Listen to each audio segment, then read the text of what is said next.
Bharatiya Janata party के बरसरे इक़्तिदार आने के बाद शायद ही कोई ऐसा दिन हो जो मुस्लिम आबादी की मजहबी समाजी शनाख्त, उनकी इबादत गाहों, मदरसों और दीगर चीज़ों को किसी न किसी बहाने निशाना बनाए जाने की खबर न आई हो। आज भारत जिन हालात से गुजर रहा है, वैसे हालात तो तक़सीम हिंद के वक्त भी नहीं थे। जब से शिद्दत पसंद तंजीम RSS की परवरदा हिंदू कौम परस्त जमात भारतीय जनता पार्टी बरसरे इक़्तिदार आई है, तब से फ़िरका परस्त अनासिर को खुली छूट मिल गई है। कानून और अदलो इंसाफ के तकाज़ों को जिस बुरी तरह पामाल किया जा रहा है, इसकी नज़ीर माजी में नहीं मिलती। हुक्मरान जमात के बाज़ वज़रा और इसी जमात के ज़ेरे इक़्तिदार रियासतों के वज़राए आला ऐसे बयानात देते हैं जो आइन की खुली खिलाफ वर्जी होती है और अक़लियतों के ज़ख्मों पर नमकपाशी की जाती है। मकबूजा जम्मू और कश्मीर की कोई ऐसी इबादतगाह नहीं जिसकी भारतीय फौज ने बेहुरमती न की हो।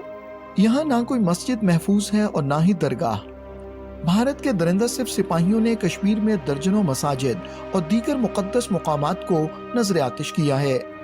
लोगों को घरों में कैद करके मसाजिद में नमाज की अदायगी से रोका गया है। मारूफ मदारस और दीनी जमातों पर पाबंदी लगाई गई है और इनकी जायदादें जब्त की गई हैं। याद रहे कि दुनिया का कोई भी कानून किसी इमारत या जायदाद, वो भी जो तालीम देने का मरकज हो, को महज शुबहे की बुनियाद पर गिराने की इजाजत नहीं देता। लेकिन भारत में मदरसों को महज शक की बुनियाद पर मुनहदिम किया जाता है। जब से हिंदू कौम परस्त जमात बरसरे इक़्तिदार आई है, तब से मुख्तलिफ अंदाज से मुस्लिम आबादी को निशाना बनाया जा रहा है। भारतीय हुकूमत ने इससे कबल मदरसों को ब्रिटिश दौर से चली आ रही सरकारी ग्रांट ये कहकर ख़त्म कर दी कि एक सेक्युलर हुकूमत मजहबी तालीम के लिए पैसा नहीं दे सकती, जबकि इन मदारस में तमाम असरी उलूम पढ़ाए जाते थे। इसी तरह मुस्लिम आबादियों और मुसलमानों के कारोबार को ज़बरदस्ती उजाड़ दिया जाता है। आबादी के लिहाज से भारत की सबसे बड़ी रियासत उत्तर प्रदेश में इस्लामोफोबिया के यके बाद दीगरे वाक़यात पेश आ रहे हैं। इस सूबे में भारत की तमाम रियासतों के मुकाबले में मुसलमानों की सबसे बड़ी आबादी है। यहाँ 4 करोड़ से ज़ायद मुसलमान रहते हैं।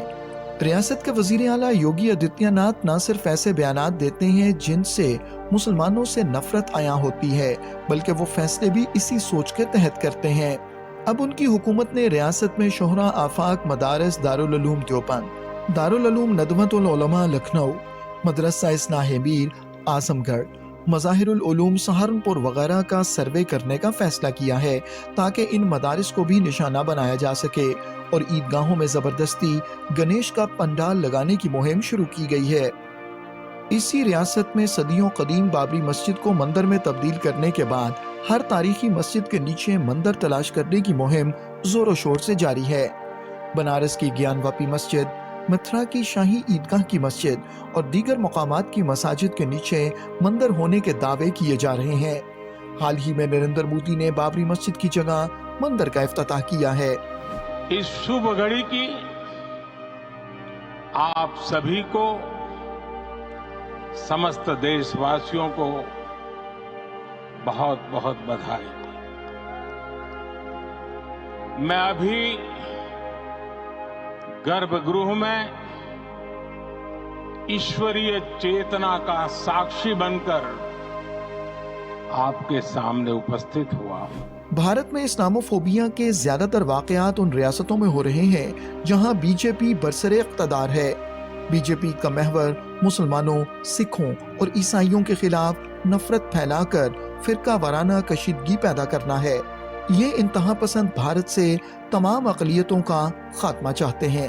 अब ये आलमी बरादरी की जिम्मेदारी है कि वो भारत में हिंदू इंतहा पसंदी के इफरीत को लगाम दे।